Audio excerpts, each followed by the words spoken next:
Good day folks and welcome to my channel. Today I'm going to meet an expert in agricultural UAV flights. We're gonna have fun. Stay with me.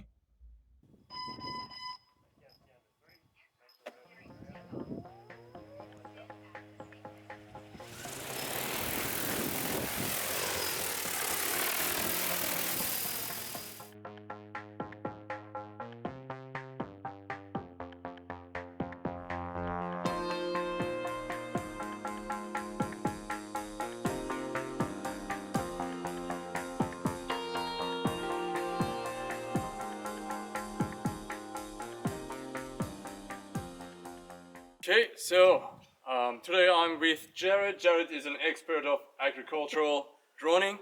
Jared, please go ahead. Okay, so I'm Jared from Wheatbelt UAV. We sell all agricultural enterprise drones. We also do a little bit of agricultural contracting, mainly for farmers or neighbours in the local area. Fantastic. How long have you been doing this? This will be our second year. Second year. Fantastic. Mostly in agricultural sector, but do a little bit of enterprise sales. So yeah, mostly agriculture, spray drones, mapping with multispectral drones, spot spraying weeds, things like that. Yeah. What drones do you have? We have Mavic 3M, which is a multispectral. We've got the Mavic 3 Pro, which we use for like if we've got to zoom in on a long area, or we do scouting when we get to a farm that we've never been to. Make sure we know where all the power lines and things are. We've got multiple Agris T40s. Is it your favorite one? Yeah, we used to have the Agris T30s, and they were good drones, but the T40s are a pretty significant upgrade from our point of view, specifically related to the droplet size that we can change from the remote. Cool. So, cool.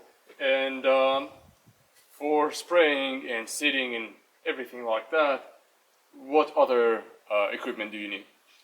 so for spraying, depends on the situation, but we would recommend getting a scud or some cone bottom tank so that you can completely empty the tank with all the chemical and the mix that you've got in there.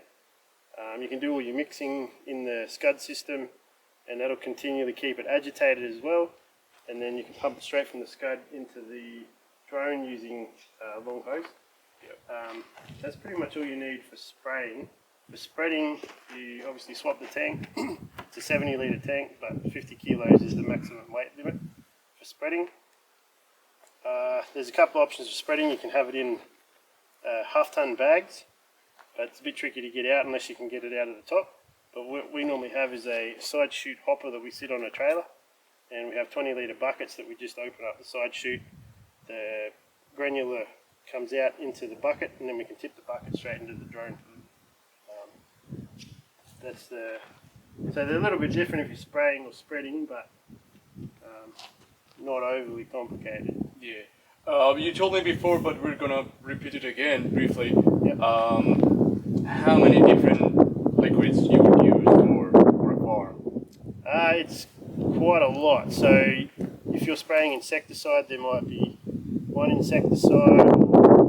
If you're spraying a fungicide, there may be one fungicide. If you're spraying a herbicide, it'll be probably could be a glyphosate or any other type of herbicide with some sort of adjuvant. It might be like an oil or a wetter or something to break the surface tension of the water, so that you get better coverage on the leaves of the plant. The other one would be mouse baits for spreading, or slug pellets which would come out of the spreader also, or say urea or some other type of fertilizer from the spreader. Cool. Can you do anything with the flies, or like pesticide? Or No, well, yeah, you can, but it's probably not good for you either. So. Yeah, so many flies here. Yeah, this time of year it's quite bad. Probably 2 weeks ago it's not so bad. They just like the warmer weather. Yeah, yeah. And how many RTKs you would need for such job? So to fly up to 5 of these, you just need one tower. 1 for 5 drones. Yeah. Any sort of drones, or we're talking particularly We're specifically about talking these drones, yeah. So five will be 5 drones off that one tower, yeah. Cool. So just another brief explanation about how you spray the farms. Like we talk about the overlaps Yep. Can you just give a Yeah, very brief? so normally what happens is we do what they call sprays with testing. So we'll have, it's called water sensitive paper, and they're little rectangle cards, and you put them on the ground or you can put them on the crop using a peg or something to hold them. Yeah. And we'll just run up and back across the paddock, changing in wind conditions and things like that, and then we'll see how much of that pattern lands on those cards. So you'll have, on the most concentrated area, you'll have a lot of droplets on the water sensitive paper, and then when you get out towards the edges, you'll have less droplets on the water sensitive paper. So for the people who want to start this job, yep. What are the challenges? The challenges are doing all your training to start with. In Western Australia, you have to do your remote pilot's license, which takes about a week. Yep. That'll give you a 7 kilo rating. Then you do if you're flying one of these big ones, anything over 25 kilos, you have to be endorsed by CASA or the CASA representative or delegate. And that takes about an hour and a half. And all they really want to do is make sure you do it safely, follow all the procedures. They want to see you do a figure eight, do a couple of manoeuvres with the aircraft. Just make sure that you're doing everything safely, really. Once you've got that endorsement, that'll allow you to fly this, but it won't allow you to earn money from it. So that's where you need your remote operator certificate. Yep. So you can go and work for someone that has these at that point, but if you want to fly them yourself, you need a remote operator certificate. And as you know, that could take sort of a month to get initially. Yep. Once you've done your T40 endorsement, then you have to send your manuals back to CASA with your agricultural spraying procedures in them, and then CASA will review them, send them back to you, and then that gives you approval to go and spray with these. Yep. The other thing is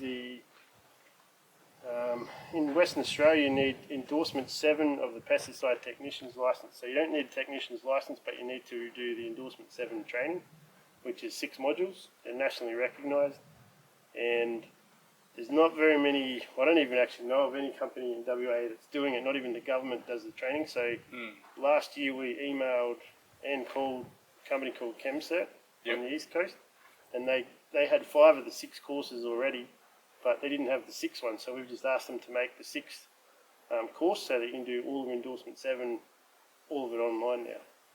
So it makes life a lot easier. Yeah. Takes a little bit of time, but at least you can do it. Yeah. Yeah.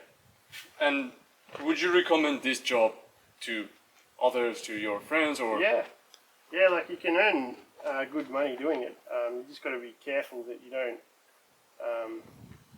cut your prices too low and then it cuts into your budget, because you have to remember that there's going to be a point where something might go wrong with the drone, whether you're putting it into the trailer and you snap a blade, or you walking around, you tip it off the trailer, or there's anything can happen, you know. You could have a bird fly across in front of you, so you just got to remember there's going to be other costs that'll pop up rather than just buying the drone, setting up, going flying. Thanks for watching this video. Please leave your comments and questions below and I'll get back to you with my best of knowledge. Have a cruisy flight.